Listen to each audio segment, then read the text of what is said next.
tayo mag-secret file, ay ilike mo muna ang video na to at mag-subscribe na sa aming YouTube channel. Don't forget to click the notification bell para hindi ka nahuhuli sa latest episode ng DJ Rocky's Secret Files.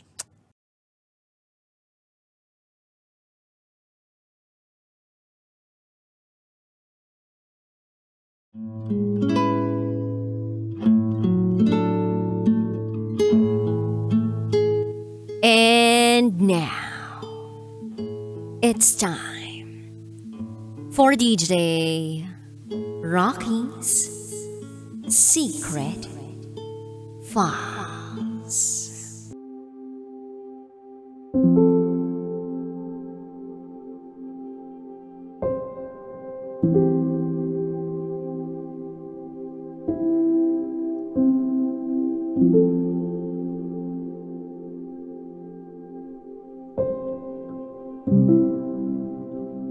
Nang babae siya noong kami pa, kaya nag-effort siya to win me back.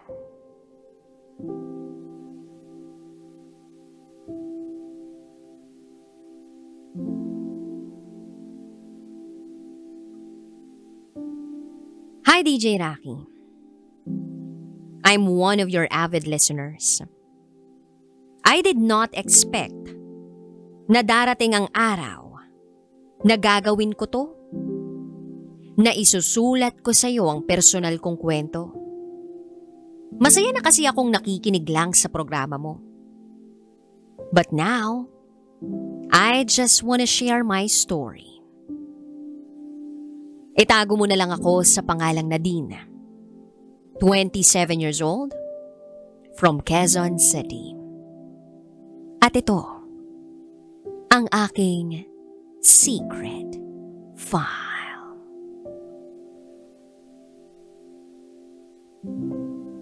Minsan na akong naging tanga sa pag-ibig. I once met a guy na itago na lang natin sa pangalang Mark. Nakilala ko si Mark sa isang event na pinuntahan ko. Sobrang bilis ng mga pangyayari noong event na yun. Nakita ako ni Mark doon sa event. Minessage niya ako sa Facebook at doon na nagsimula ang conversation namin. That was during the month of August. And then nag-decide kaming magkita the next month, September. Nagkita kami sa birthday ng sister-in-law ko. Sinama ko siya sa bahay para ma-meet siya ng family ko. And yes, yun din ang unang meet-up namin in person. Just 2 days later, naging kami. Ganun kabilis ang lahat, DJ Rocky. Sobrang bilis. Since I'm living alone at may sarili na ring bahay si Mark, we decided na lilipat ako sa bahay niya para mag-live-in kami. Sobrang happy naman ang relationship namin. Both our families, masaya para sa relasyon namin. But then came the month of February.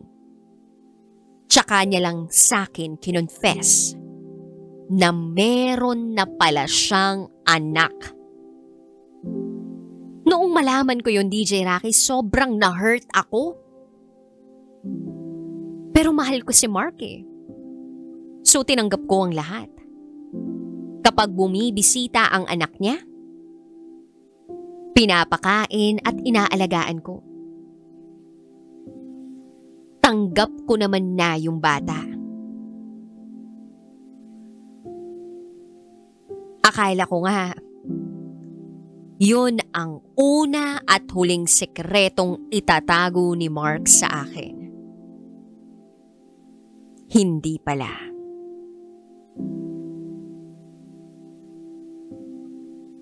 July 2021. May nag-message sa akin na unfamiliar person. Sabi niya sa akin, "Hi Nadine, I am Colleen, ex-wife ni Mark. Pasabi sa boyfriend mo na wag na siyang pumunta sa bahay kasi naiistorbo ako at ang family ko."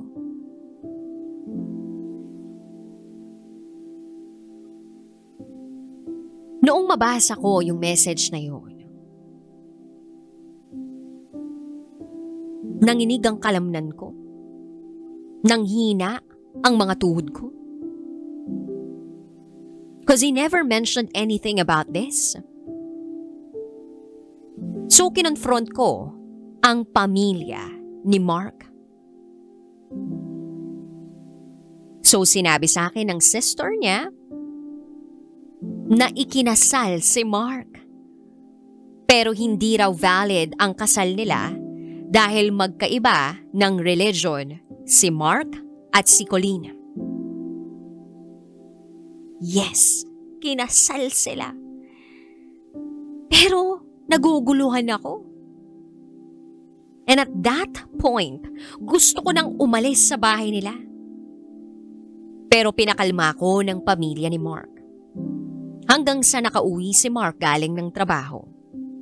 At doon na niya inamin, nakasal na siya. Hindi raw valid dahil magkaiba sila ng religion. DJ Rocky, tinanggap ko yun ulit. Tinanggap ko yung mga bagay na nun ko lang nalaman kasi mahal ko si Mark. Then gradually bumalik kami sa normal naming buhay. Normal na pagsasama at hindi na namin naisip yung issues dahil tapos na. We set those things aside. November 2021, nag-usap kami ni Mark about marriage. Nagplan kami na magpakasal on April 2022. Total, parehas naman na kaming may magandang trabaho.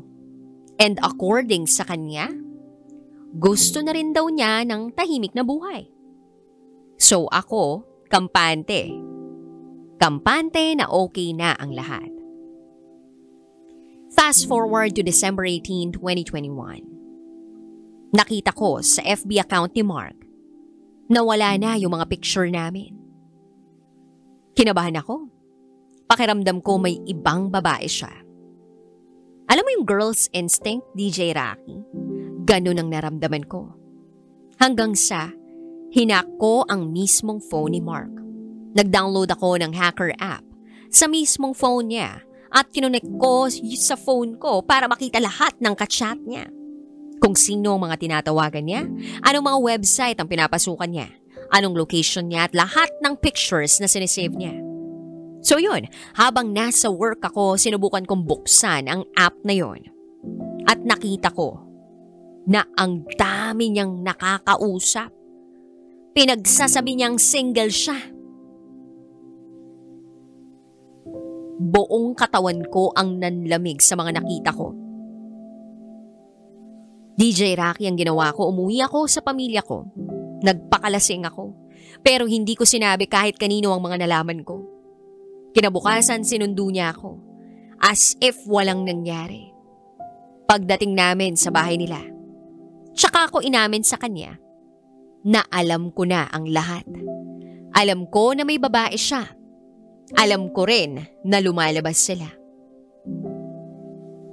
Hanggang sa nakita ko na lang ang sarili ko na ginagawa ang isang bagay na hindi ko inakalang magagawa ko.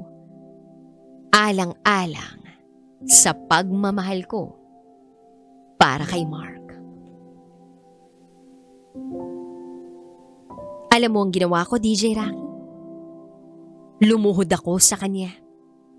Lumuhod at nagmakaawa. Nagmakaawa na wag niya akong iwan. Na wag niya akong ipagpalit, na itigil na niya yung pambababae niya. Kasi confident naman ako na kung ano ang hinahanap niya sa mga yun, kaya kong ibigay. Lahat ng yun sa kanya, kaya kong punan yun. Kaya kong ibigay ang sarili ko sa kanya. Sobrang bigat, DJ Rocky.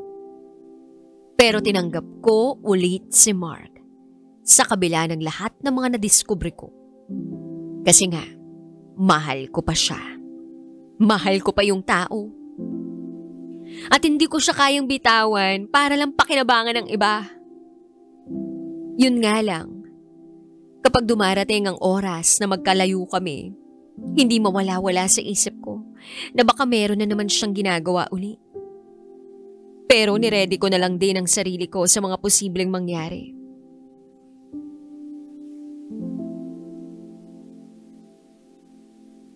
Fast forward. February 2022. Birthday ng papa ni Mark. Nag-decide kaming mag-book ng resort para sa birthday party ng papa niya. Pero that day, napansin kong sobrang cold na ni Mark sa akin. Ni hindi nga siya makalapit sa akin. Sobrang busy niya palagi sa phone niya. Especially kapag tinatanong ko siya tungkol sa work niya. So hinayaan ko na lang yun. Pinalampas ko yun.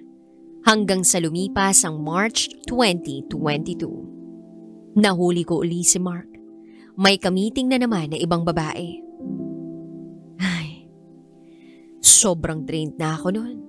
Hindi ko na kasi alam kung saan ako nagkulang o kung ano bang mali sa akin.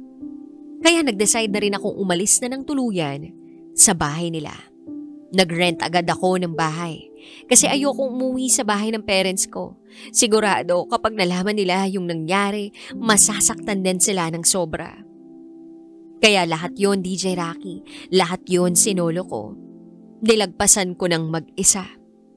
Kinaya ko ng mag-isa. Alam mo yung pakiramdam na sobrang hirap. Babangon ka para pumasok sa trabaho pero may mabigat kang dinadala sa utak mo. Kinakaya ko yun DJ Rocky, alang-alang sa pamilya ko. Then April 2022. Sinubukan niya akong kausapin. Pinuntahan niya ako sa workplace ko at doon siya nagsorry sa akin. DJ Rocky, sobrang mahal ko siya. Kaya pinatawad ko siya uli. Pero hindi na ako bumalik sa bahay niya. Dahil ramdam kong mauulit na naman ang nangyari before. This time, sobrang nag-effort naman si Mark to win me back. Nilulutuan niya ako ng pagkain na babaunin ko sa trabaho. Hatid sundo niya ako sa trabaho. Talagang bumabawi siya sa akin. Nangako siya na ititigil na niya ang pambababae niya.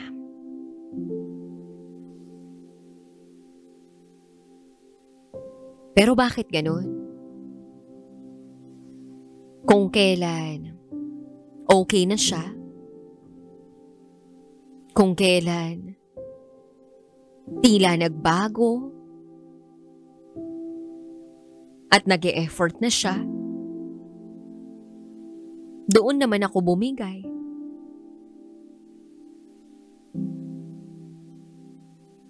May 2, 2022. Nag-message ako sa kanya. Sabi ko, ayoko na. Hindi ko na kayang ayusin pa ang relasyon namin. Napagod na ako.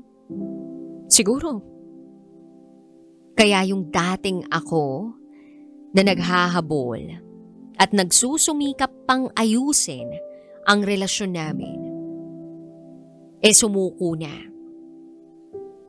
Bumitaw na lang.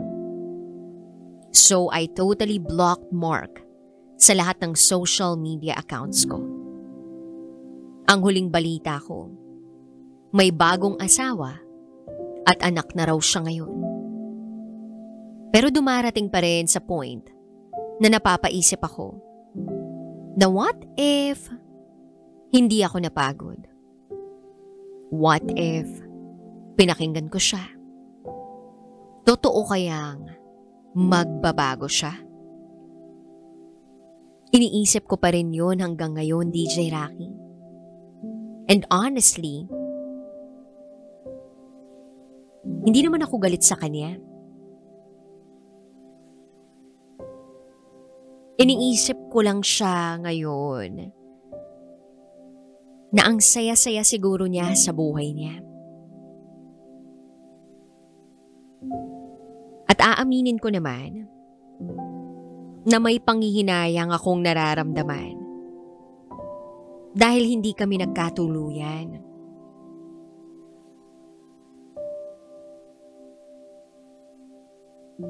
Pero sige lang. I'm for him. Susuportahan ko siya sa takbo ng buhay niya from a distance. Ngayon, nandito ako sa Middle East. Sinusubukan kong ibalik ang dating ako. To heal from the trauma na meron ako sa past ko. DJ Rocky, may gusto lang din sana akong sabihin kay Mark.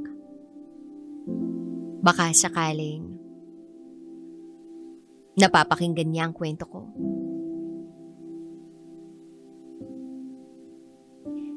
Mark, ikaw ang greatest love ko. Ikaw ang pinangarap kong makasama habang buhay. Ikaw yung taong gusto kong maging ama ng mga anak ko in the future. Pero noon yun. Ngayon, lahat ng ikaw na meron ako ngayon, lahat ay alaala na lang. Salamat nga pala sa lahat ng mga memories at mga bagay na shinare mo sa akin. Habang buhay kong dadalhin yun. Basta tandaan mo lang na palaging may isang tao na nagmamahal at nagtitiwala sa'yo. Or should I say, nagmahal at nagtiwala sa'yo noon. I love you and goodbye. Maraming salamat sa pagbabasa ng aking storya, DJ Rocky. Muli, ako si Nadine. At ito, ang aking Secret File.